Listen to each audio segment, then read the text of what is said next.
Good morning, colleagues. Thanks for your time today and the chance to chat about inclusivity in the classroom. First, I'd like to acknowledge the traditional custodians of the lands we meet on, the Ngunnawal people, and extend that respect to elders past, present and emerging, and also to any Aboriginal or Torres Strait Islander persons here with us today. The format for the presentation is a quick reminder on legislative responsibilities in the classroom and school, the school culture, some general principles for lesson planning and universal design for learning, then look at a case study for a Year 7 student we have called Byron, not his real name, the approach we took in the classroom and why, then we'll do a quick review on what worked and what we could improve. Finally, we will link back to the ILP that was created and agreed. First up is the relevant legislation. You'll recall the Disability Discrimination Act that makes it illegal to discriminate against anyone based on their ability. This is backed by the Disability Standards for Education legislation, which places some specific obligations on education and training providers. And here in the ACT, we have the policy that ACT public schools provide educational programs and make reasonable adjustments for students with disability at the time of enrolment and during the course of their education, ensuring they are able to access and participate in education on the same basis as other students.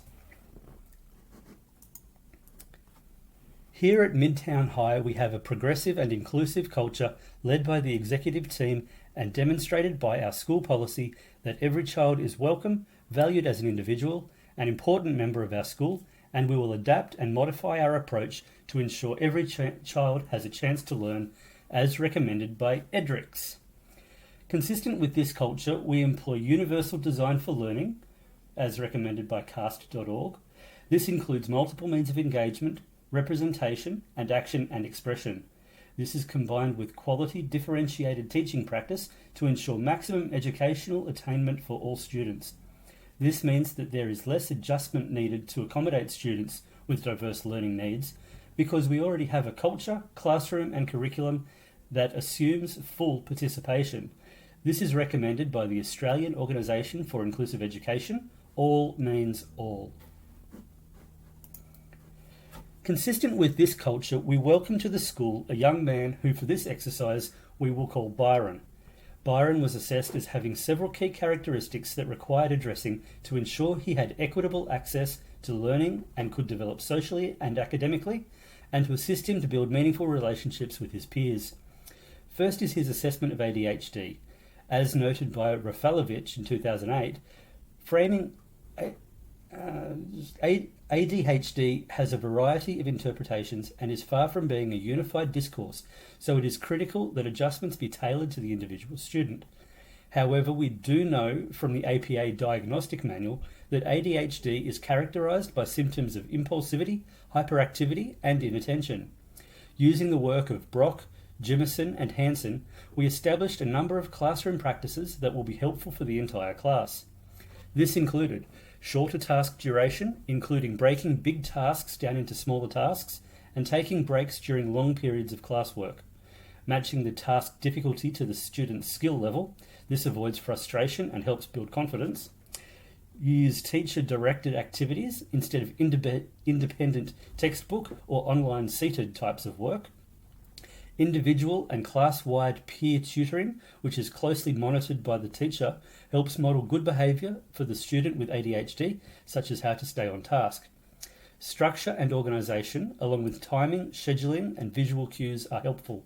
This includes a task breakdown or mind map into subtasks and processes, and a clock and time increments listed on the task plan allow the student to understand the pace of work required and remain focused for the periods where it's needed. Novelty and interest level of tasks are changed through multiple means of engagement, including blocks, mobile augmented reality, films and models, and other simpler pedagogical approaches such as varying voice intonation and expression. Productive physical movement is also incorporated for Byron. ADHD often makes sitting still difficult, so classes are modified to have students moving between learning stations or getting up to contribute an answer on the board, or to swap partners during peer tutoring times. Now we know that Byron has a strength in maths, but doesn't finish longer tasks, and automaticity is restricted, and he needs longer to complete the assigned tasks. Consequently, it was imperative that we worked with Byron and his mum, the GP, the school LSA, and several paraprofessionals to ascertain what Byron's goals are so that we could keep the interventions and goals Byron-centric as required by the ACT Education Directorate in their student-centred appraisal of needs. And we worked as a team to build 3 SMART goals that I'll cover in slides 8, 9 and 10. In order to maintain Byron at the core of our goal setting, we applied the SET framework in conjunction with the Bronfenbrenner ecological systems theory. This sequenced our thinking to ensure all elements of Byron's circumstances are considered in the development of his goals for the ILP, and the SET analysis was used to assess the suitability and effectiveness of the assistive technologies. So we looked at the things that may be affecting Byron, starting with Byron himself, then his family, friends, school community, and larger place in the world. We consulted with the family and the student. This is important to keep the student engaged and is consistent with the studies by Power and others. Power showed the benefits and importance of involving the family and student in school interventions. Byron's mother noted that while Byron has matured a lot since his very unsettled early years at school, he was still having significant learning difficulties and was increasingly unhappy at school. There are many studies that reveal that depression is a frequent comorbidity with ADHD, such as those from Reel and others, and also Davis and others. So ensuring Byron was engaged and comfortable is a key goal. Following the SET framework, we brainstormed Byron's strengths, such as maths, and where more help is needed, including literacy and completing longer tasks. The environment he is in can be inherently distracting, with friends, phones, and devices always on. The tasks we are setting for Byron need to be based in his goals, and the supports we provide need to reflect these goals. Finally, the tools we use need to be task-oriented and simple to use, so the selection of assistive technology was driven by the need to be simple and ubiquitous. This is a maths class, but consistent with the general capabilities in the Australian curriculum, every lesson is a literacy lesson. So we want to work with Byron to build that capability and create skills that assist to scaffold him in ongoing literacy attainment. We developed 3 key short-term goals based on the needs and desires of Byron. This will ensure he is engaged with the goals and committed to their achievement. We knew from Byron's clinical assessment and needs assessment that Byron will need support in anticipating consequences of actions, establishing goals and plans of action, inhibiting inappropriate responses, demonstrating self-regulated and goal-directed behaviour, and regulating motivation and emotions. The aim is to assist Byron in being aware of his strengths and weaknesses and learning to manage them constructively. We assisted Byron to ensure his goals are SMART, specific, measurable, achievable, relevant, and time-based. And this is what we developed. The broader goal for us as educators here is to build Byron's self-confidence and self-regulation skills to enhance his executive function and cognitive skills for life. We take the definition of cognitive skills from E. Davis and others, that cognitive skills are understood as the mental actions or processes of acquiring knowledge and understanding through thought, experience, and the senses.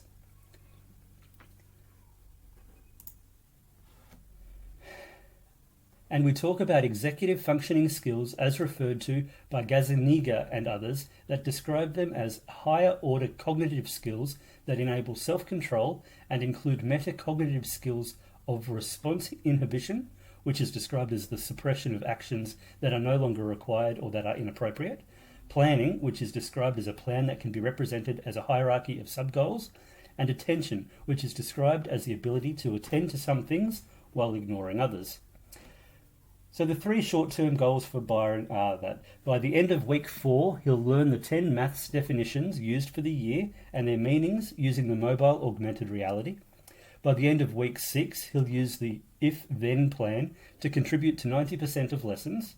And by the end of week 10, he'll build a habit to create a mind map, creating a process to solve each set task. These goals sought to address the short-term challenge of engaging Byron in the learning and the broader, longer-term goal of establishing skills that will assist Byron in his schooling and life.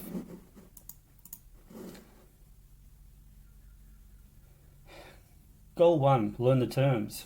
A key assistive technology that we deployed for all students was mobile augmented reality to assist literacy and introduction of new concepts, phrases, and vocabulary. We know from the work of Antrop and others that children with ADHD need more stimulation than peers without ADHD, and that also from Zentel's 2005 paper that they get more easily bored, especially when they are confronted with repetitive tasks. These days, mobile phones are ubiquitous and can be a distraction for students, so we trialled the use of mobile augmented reality to tick 3 boxes consecutively. First, it is an additional means of engagement and representation consistent with the universal design for learning tenets, meaning it will assist everyone in the class. Second, it removes the distraction of a mobile phone because it is being used for productive classroom learning activities. Third, it is more stimulating for Byron and will more effectively hold his attention and visually demonstrate the key learning outcomes. Learning the 10 terms being used in class plays to Byron's strengths in 2 ways. 1, it scaffolds his vocabulary to support him to be comfortable with the terms so that he is not overwhelmed by them. And secondly, it gives him a quick, short-term win in order to boost his self-confidence and engagement and to motivate him to achieve further goals. This use of assistive technology, specifically mobile augmented reality, was reported as being highly successful by McMahon and others.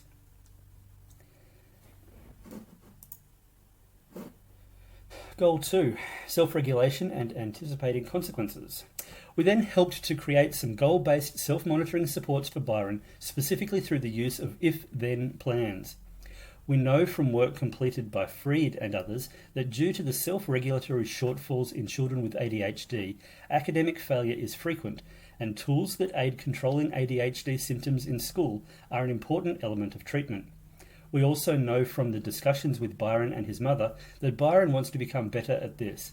There is increased maturity and Byron is more settled now than previous years, but he understands that he struggles to remain focused and needs some assistance and techniques to remain on task.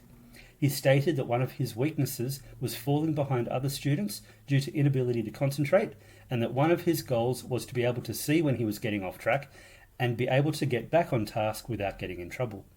To facilitate this goal, we developed some simple if-then plans.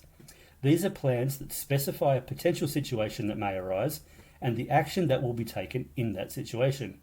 For example, Byron's if-then plan for Goal 2 was, if I find myself being distracted, I will take 3 deep breaths, refocus, and contribute one thing to the class discussion. The efficacy of if-then plans was established by Gollwitzer, where the person improves self-regulation by committing to a goal, and that goal influences their behaviour. The person notes the difference between their current state and desired state, which informs the goal, and the goal drives the behaviour or effort. This was supported by the findings of Locke and Latham in 2006. Sheeran and others found in their 2005 study that when goals are clear and strong, if-then plans help the student to achieve goals by several means. First, the if part of the plan sets out the situation that may arise, so control shifts from the individual to environmental cues, and the trigger for the response is more easily recognised and anticipated. Secondly, the then part of the plan can be taken immediately and practiced regularly. The action becomes automated, requiring minimal energy to complete, and is completed almost subconsciously. This is supported by the findings of Sheeran and others in 2005. A meta-analysis by Gollwitzer and Sheeran in 2006 determined the effective size of if-then plans to be of medium to large magnitude, of D equals 0.65, when compared to mere goal intentions. Self-monitoring aims at increasing the awareness for a behaviour, an ability that is impeded in children with ADHD. Studies demonstrated that children with ADHD benefit from this technique, with a number of case studies such as those from Reed and others in 2005. Further, Harris and others established in 2005 that self-monitoring of attention leads to improved academic performance.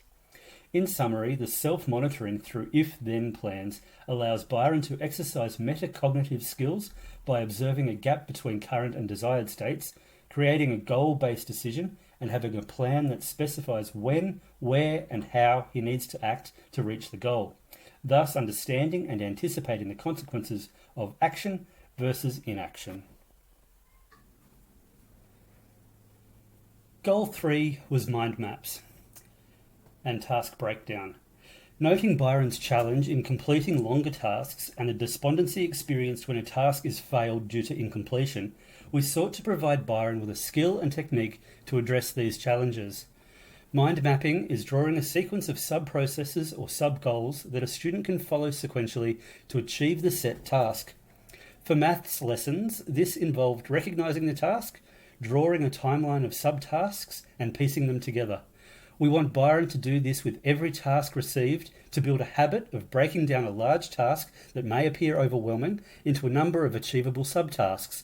This assists in planning. The second benefit of Byron developing mind maps for tasks and assignments is for diagnostic and formative assessments. For instance, if Byron is faced with the problem shown here and successfully completes steps 1 and 2 but cannot recall step 3 or finds that element confusing, frustrating or unachievable, then the teacher knows to provide additional scaffolding at the point of failure. And there is obvious effort and progress toward the correct answer. Without the mind map, it would not be clear where Byron is encountering trouble. This goal is to ensure Byron draws a mind map for every lesson.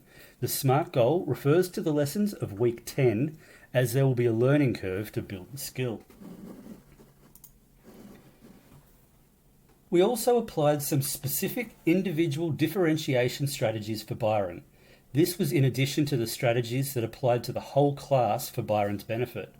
These are to assist Byron in achieving his learning goals and to remain engaged.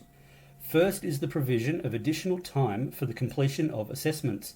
Recommendations by Bratton and Willoughby are that students with slow processing speed find additional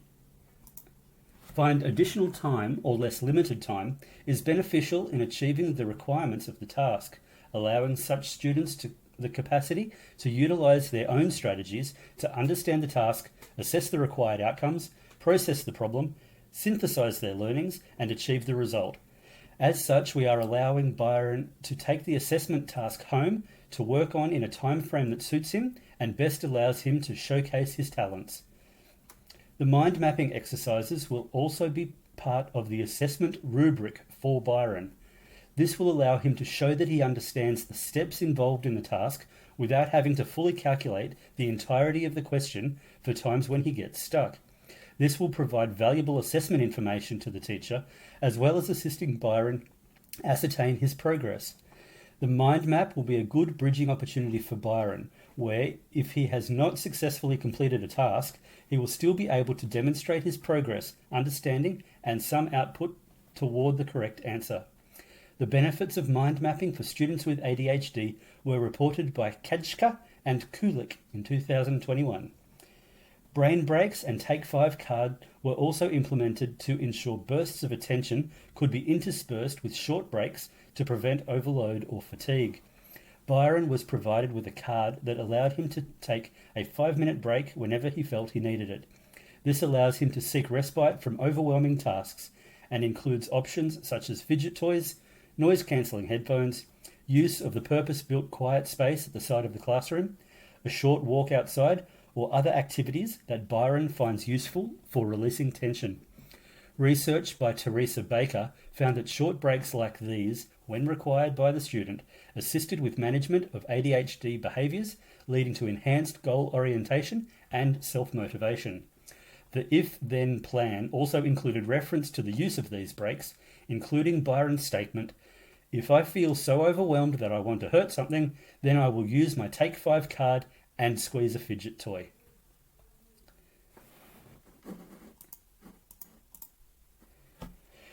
Individual learning plan. So here is a look at the individual learning plan we compiled for Byron. There were a number of teachers and paraprofessionals there to provide input and assistance, and of course Byron and his mum were there to ensure the goals remain centred on what Byron wants and will be useful for him. We also had the deputy principal to provide oversight, and the learning support assistant who was instrumental in teaching Byron how to use the mobile augmented reality and how to develop mind maps. And Byron's occupational therapist who had experience in what did and didn't help Byron as an individual. The ILP specified the short-term goals that I discussed earlier and also put these in a longer-term context where the skills and confidence he is building will assist him to remain engaged and comfortable, and the skills and processes for self-monitoring and metacognitive skills will scaffold his learning and development in all subjects and into adulthood. The observations listed in the fourth column show a real improvement in Byron's academic and self-management attainment. It was, of course, necessary to start slowly, teaching Byron what is meant by mind maps, what if-then plans are, and the mobile augmented reality use. The in-class LSA, Mr. Rogers, was pivotal to the success of the early stages of Byron's short-term goals. As the weeks passed, we can see that teachers' comments reveal a Byron who is settling into classes, becoming more engaged and comfortable. And though we see that there was an incident in early May where Byron was highly agitated due to an environmental stressor, he still successfully monitored his stress levels and utilised the Take 5 card and the quiet space developed for him to manage his responses in a constructive way that minimised disruption to others. This was a fantastic result, as previously this would have been too much for Byron to handle, and he could likely have resulted in a meltdown, anger, and potentially violent outbursts such as throwing chairs. It truly was a spectacular improvement. Finally, a brief reflection of what did and didn't work.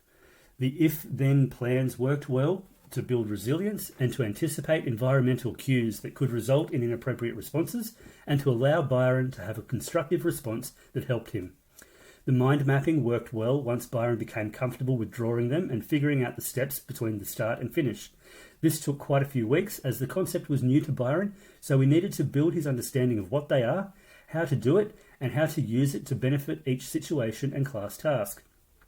It also allowed classroom teachers to pinpoint the parts where Byron was getting confused and provide additional assistance at that pinch point. Allowing Byron additional time for his assessment worked well as it allowed him to complete the task in his own time and prove that he knew the curriculum and could complete the task successfully. The mobile augmented reality system had some challenges. Sometimes the application had a glitch or failed completely.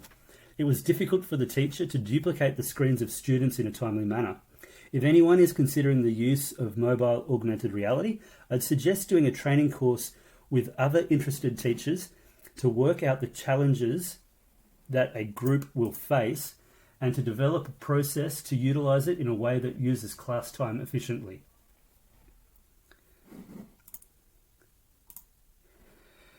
And finally, here is a comprehensive list of the references that were used in development of this presentation in alphabetical order. And here's the other half of the list. So thank you once again for your time and have a fantastic day. Bye.